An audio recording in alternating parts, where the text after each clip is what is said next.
பெண்கள் வீட்டில் செய்யக்கூடாத தவறுகள் சிலது இருக்குது. அதில் வந்து பார்த்தீங்கன்னா, இந்த தப்பெல்லாம் நீங்கள் செஞ்சுட்டு வந்துட்டு இருந்தீங்கன்னா உங்கள் கையில் பணம் தங்கவே தங்காது. என்ன உழைச்சாலும் பணம் வீட்டுக்கு வந்தாலும் கையில் தங்கவே தங்காது. அந்த தவறுகள் என்னென்னு நான் சொல்கிறேன். நம்ம அன்றாட உடுத்துகிற துணி, வேலைக்கு போகிறவங்க, ஸ்கூலுக்கு போகிறவங்க துணி நாளைக்கு துவைக்கலாம், இன்றைக்கி துவைக்கலான்னு சேர்த்து வச்சுட்டு இருந்தீங்கன்னா கையில் பணம் தங்கவே தங்காது. அழுக்கு துணி வீட்டில் வச்சுருக்கக்கூடாது, அன்றாடம் துவைச்சிடணும். 2வது வந்து பார்த்தீங்கன்னா, நம்ம சமைக்கிற பாத்திரங்கள்.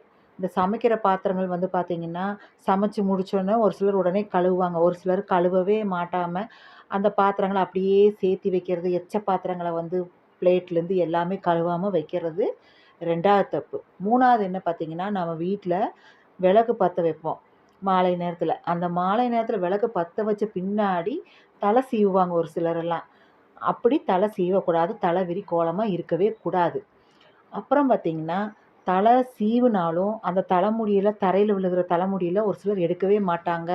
சீப்பில் தலைமுடியில அப்படியே வச்சுருப்பாங்க. இந்த தப்பெல்லாம் செஞ்சீங்கன்னா வீட்டுக்கு தர்த்தனம் தான் உண்டாகும். பணம் கையில் தங்கவே தங்காது.